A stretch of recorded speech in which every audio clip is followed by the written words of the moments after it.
I'm going to take you through this portfolio, which is a successful portfolio for Kingston Foundation application. It's really important to remember that what we're judging you on is the quality of your work and not on how much money you spend mounting or presenting your work.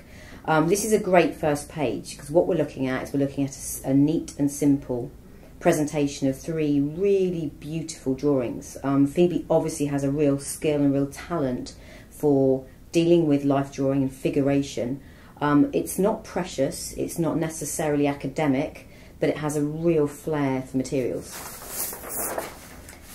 She then very sensibly, because drawing is obviously a real strength from this portfolio, gives us a series of drawings that shows she can use colour, shows that she can really explore expressive mark making. Often it's not necessarily neat and tidy, but that's part of the charm of these drawings. We then get to another phase in her portfolio where she starts to introduce research.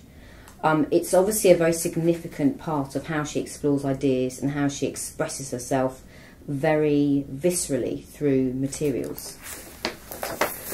She's looking at Hastings and this environment, but rather than just photographing, she's photographing, collaging, using paint, using paper, using materials that obviously suggest the sense of place. And this prolific body of research then moves on to the idea of maps. She doesn't just look at maps in the way that perhaps most would, as a way of finding directions, but she uses those as a backdrop to paint on top of. And you can see with some of these images here that the actual typography and the map making is creeping through her watercolour and her painting.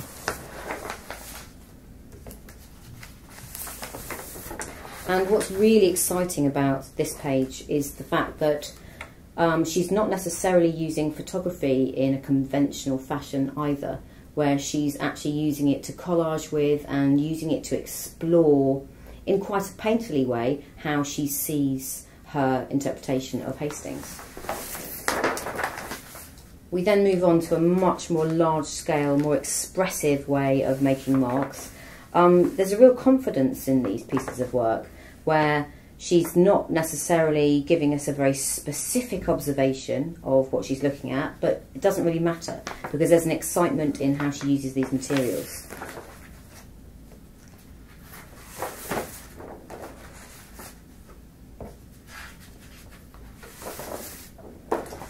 This is a real key page for me, as from what we've seen with the Hastings research, she is very much using her materials to resolve a final piece. She's beautifully photographed them, but you can see that this comes from the way she used collage, the way she cut up her photographs, and the way she's appropriated different materials to suit what she's trying to communicate.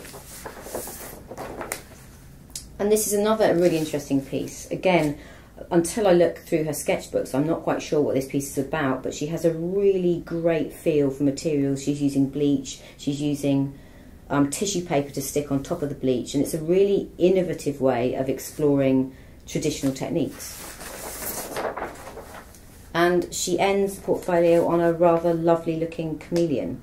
Again, it doesn't necessarily follow from the previous body of work in terms of project or concept, but I love this little guy, and it really gives me a sense that Phoebe has a real sense of humour and is not afraid to kind of show that in her work.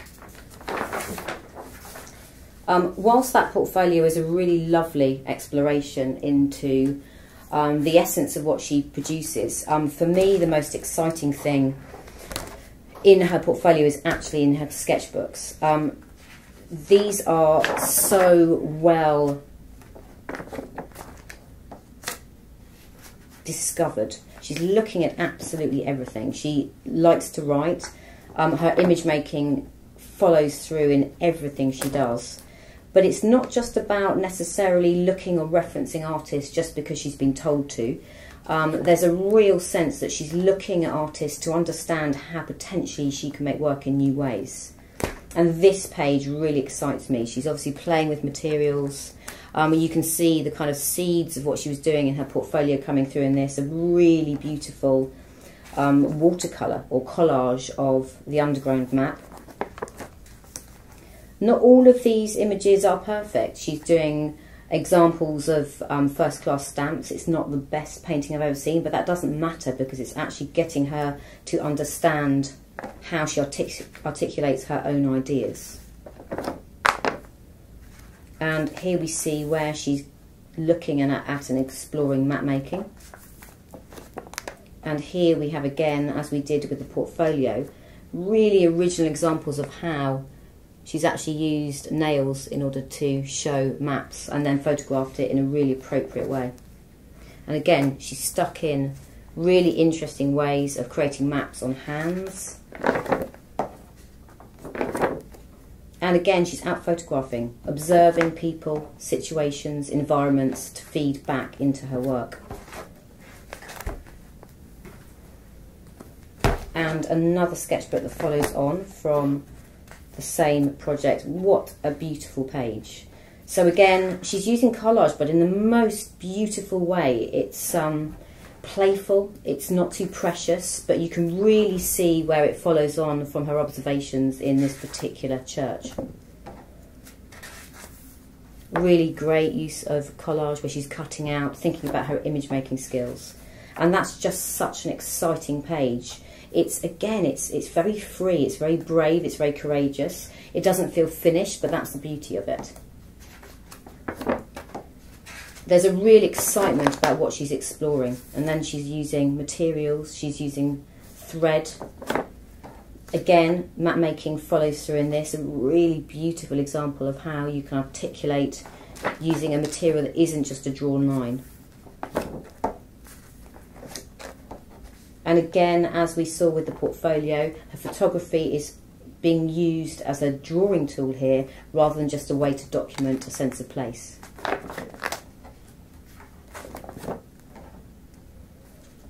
And overall, there's just a real commitment and a real passion for what she's looking at. I can imagine this is the sort of work that extends beyond the classroom or beyond the studio. This is something that she's genuinely excited by.